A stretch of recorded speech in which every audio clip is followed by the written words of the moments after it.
Hi guys. So welcome back.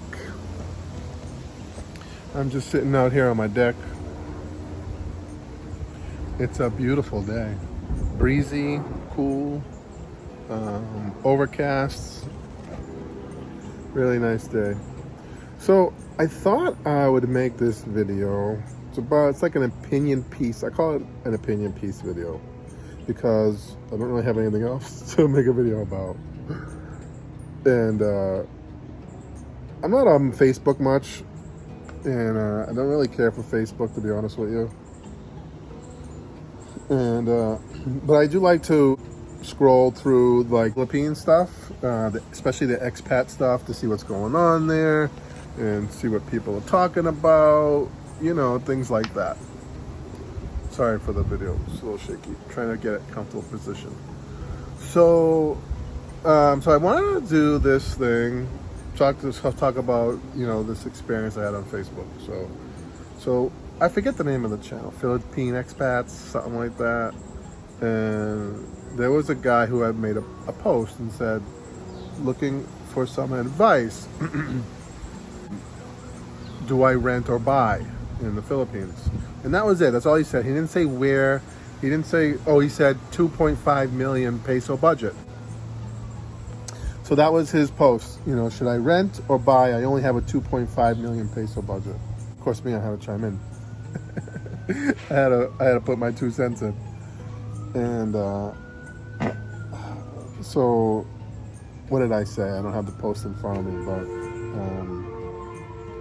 I said that's going to be really hard with a 2.5 million budget to buy something, to build something. And I said you're probably looking at more than 3 to 4 million pesos to build, and that doesn't include the cost of the land. Especially now, and the prices of construction materials have gone way up in the Philippines. The cost of cement is almost doubled from when I built my house. The cost of the rebar, the labor is about the same. It's the only thing that you're not paying much more on is the labor. It's always the laborers, the Filipinos, that get screwed. When it comes to prices. So that was my comment. And so another guy commented, and his opinion was, don't buy in Dumaguete. I mean, don't live in Dumaguete, and don't live in some other town, some other place. And then he put down all these other things. Don't do this, don't do that. Don't live near other people. Don't live near other foreigners. Don't live near the crowded place. Move to a location where there's no people. Move to the province. and he said, don't. And he said, and then one of his other opinions was, be frugal. Don't throw your money around. Don't, when you go to the market, just don't agree to the first price. Haggle. And because everyone's just going to take advantage of it. And that, for me, was the only good advice that guy had given. And I didn't agree with any of the advice that guy was giving. I think it was horrible advice. First of all, nothing wrong with Dumaguete. I've never been there. I've seen a lot of videos about there. I've seen some of the expats that live there. It's a great place. A lot of amenities. In Dumaguete. That's why a lot of the foreigners go there. They have the good hospitals. It's clean. It's safe. I mean, safe is a relative term when it comes to the Philippines. I mean, you can be as safe as you want when you go live in the Philippines, or you can be as dangerous, live on the edges if you want. You want to go to shady bars and get drunk with Filipinos, good luck to you, But you can be as safe as you want to be in the Philippines, no matter where you are. Whether it's Manila, Mindanao, you can be as safe as you want to be in the Philippines. It's up to you as a foreigner. So Dumaguete, I don't see what's wrong with that. Nothing wrong with that place. Why would you say And the other thing was stay away from other foreigners, and I don't really agree with that. Um, there are foreigners. Not all foreigners who move to the Philippines are dead broke. They're not broke ass losers. Not all of them. I built a beautiful place there. Paco and Ellen built a beautiful place. Mike and Cora, nothing wrong.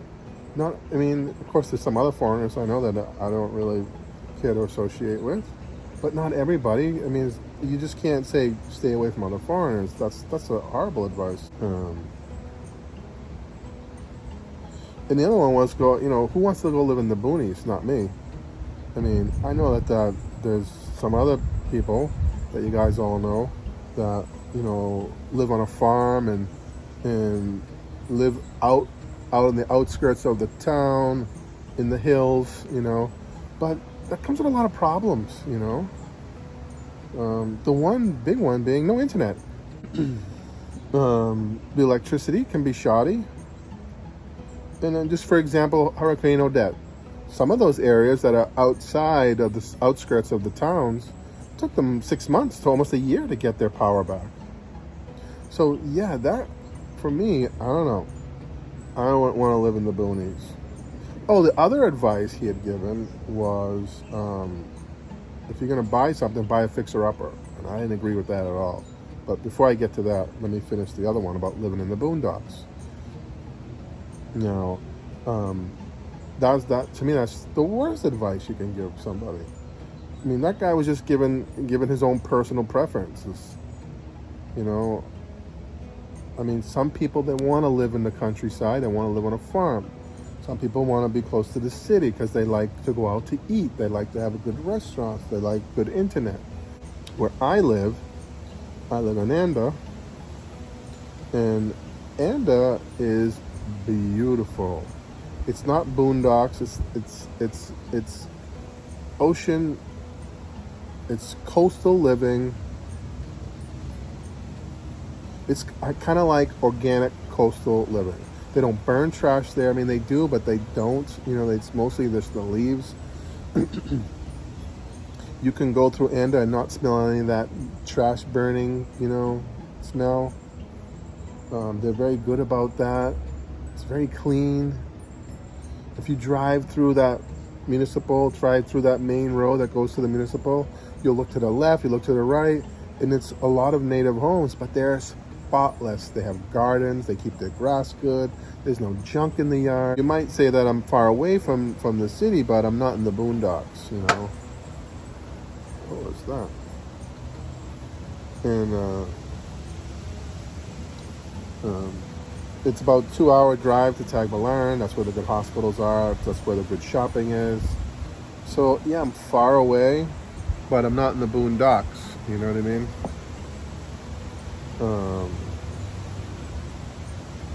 So you can't tell someone, well, don't go live here, because that's just your own personal opinion. I mean, my advice to somebody is,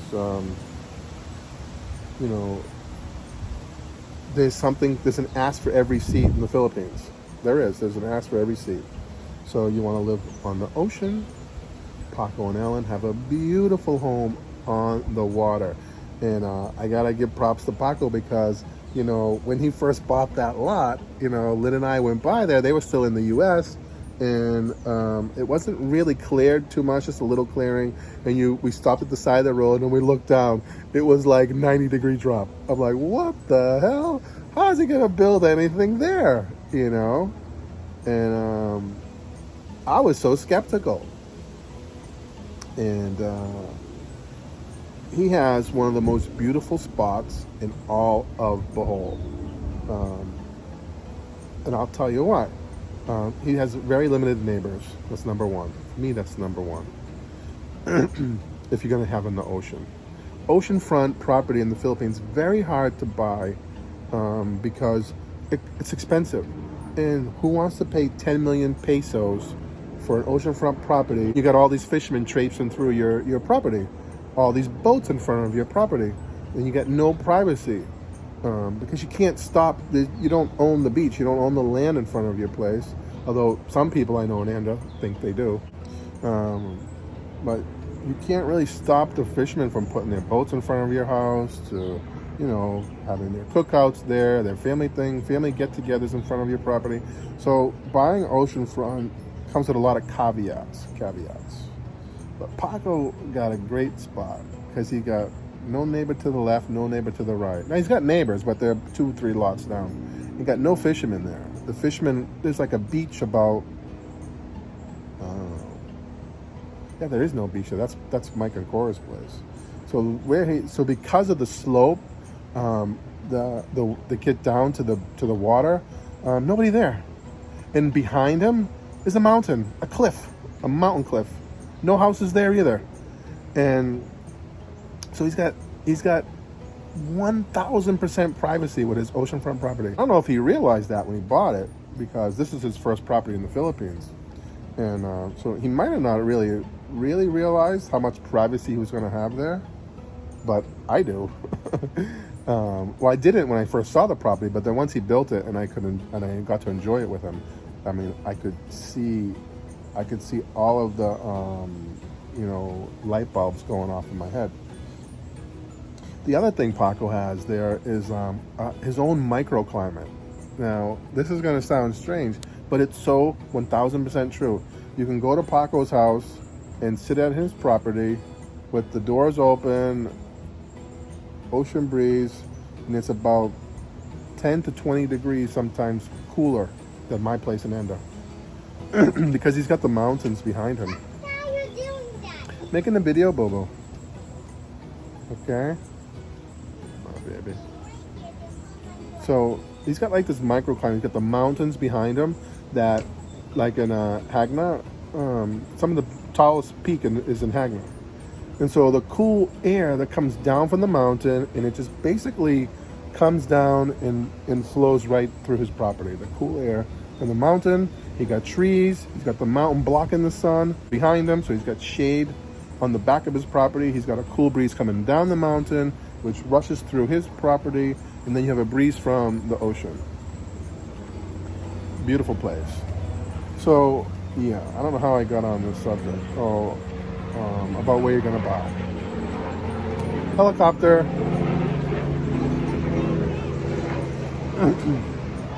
So to give advice about, stay away from people, stay away from here, don't go near the cities. It's all wrong. It's all wrong.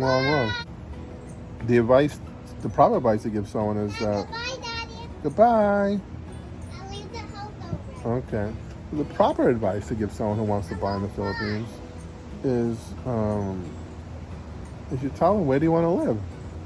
Do you want to live in the mountains? Do you want to live near the ocean? Do you want to live on the ocean or near the ocean? Do you want to live in the city? Because you can have what you want. You got to have money. Of course, if you don't have a big budget, you can end up in the boondocks with no internet and all the peace and privacy you want. But if you buy a big piece of land, almost impossible to fence it off. And without a fence, you're sharing all your resources with everybody. Yes, baby. The problem's there. You live in the city, you can have a little bit more crime. You can live where I live. Maybe the negative side of that is I'm 2 hours from Tagbilaran. And I've been sick many times, and you got a 2-hour drive when you're sick and got a fever. It's not fun. But I'm still alive. So there's trade-offs, and where you want to live depends on you, the buyer. Where do you want to live? Dad, how much was the California cake? But people should know Dad, how much? that if internet is important for you, you don't want to live, far off the main drag. What was that other one that I was going to go back to? And I forgot what it was. Foreigners. Stay away from foreigners. Stay away from the city. That's all the advice the guy gave. All awful advice if you want to live in the Philippines. Oh yeah. So the great advice he gave this guy was to buy a fixer-upper. And big big mistake to not buy a fixer-upper in the Philippines because you don't know what you're getting, okay, guys? You might as well just tear the fucking thing down if you're going to buy a fixer-upper. You don't know how deep the columns go in the ground. I mean, you're going to put yourself and your family, your kids, at risk for dying. You get an earthquake or a typhoon, you don't have no idea how the property was built, okay? Do not buy a fixer-upper in the Philippines. You don't know anything about the electricity, the plumbing. You're going to move in there and the plumbing's all cemented into the ground, could be leaking under the house. I mean, I can't even begin to tell you the problems you're going to have with a fixer-upper in the Philippines. Unless you fall in love with a place that you absolutely love and you just, you think it was built well, then go ahead and buy it. But the best thing to do in the Philippines is to build your own. And if you cheap out on certain things like your roof, it's going to blow away in the typhoon, like a few people I know.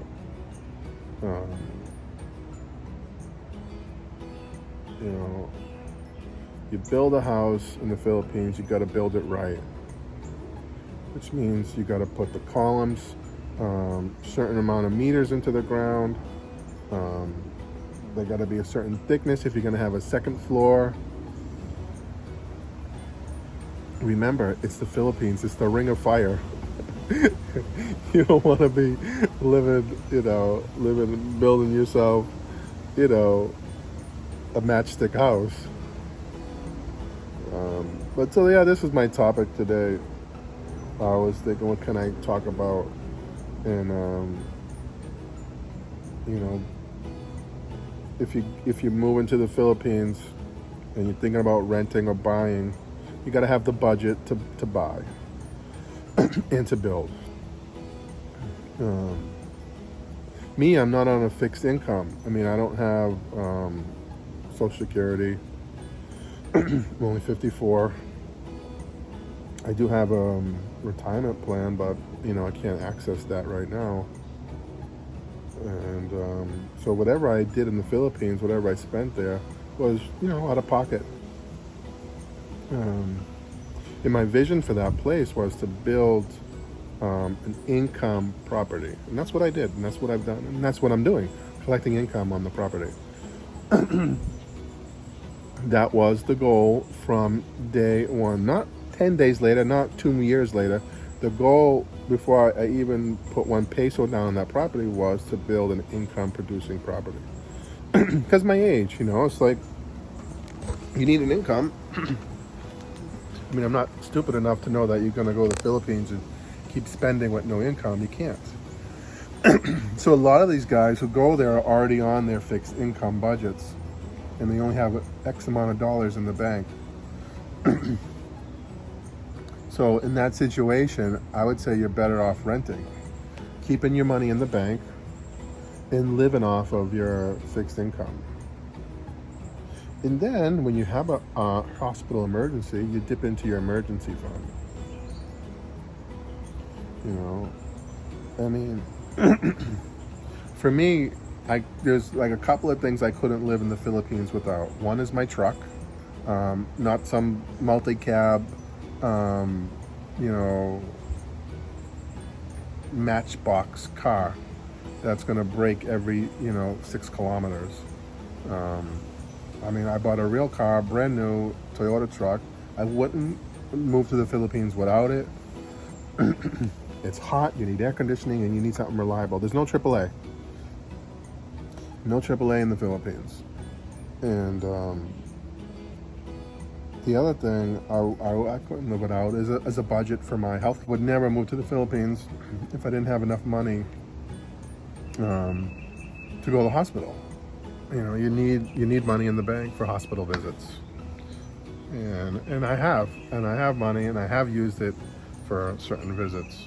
I had a growth growing on the inside of my cheek that I've had for like 20 years, but it had gotten bigger and bigger over the past few years. Went to the throat specialist, cut it right out. It was great. I had some tonsil stones. I kept getting sore throats. He Took them out. Took out my tonsil stones. Great.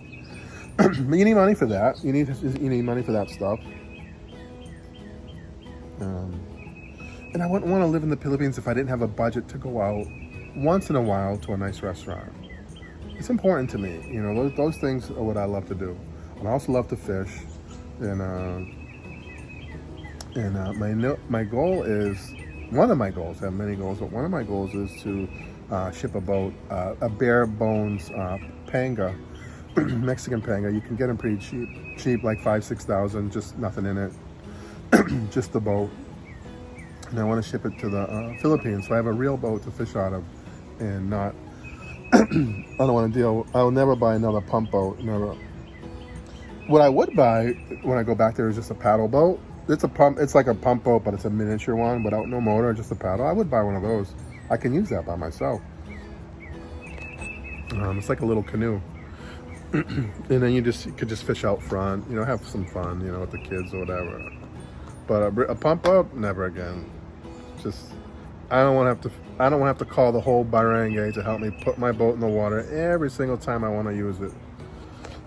But that's how the guys fish down there. It's a community. They fish together. You know, if one guy goes out, you know, I mean, it's like they have plans without making plans. Like they know, you know, hey, we're all going to fish this day. We're going to help each other with the boats.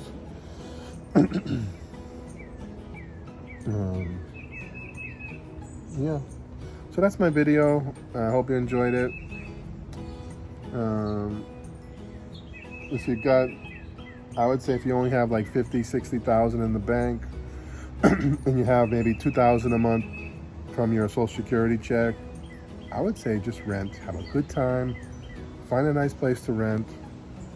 Keep your money in the bank. Don't touch it. Just live off of what you can. But if you have a big budget, you know, if you have like $500,000 in the bank, buy something, you know, build something, you know. Maybe, you know, between what you buy for the land and the house, maybe you're only going to spend like half of that, 250. You know, so if you got $500,000 in the bank, I would say buy and build. I'm so proud of my place. I'm so happy with my place. And I put it up for sale last year, the place, just to see what would happen. And we got a couple offers. Close, about, I would say just about $500,000. That's a good deal. It's a pretty good price. But anyways, this is my video. Beautiful flowers. See you guys. Thanks for watching.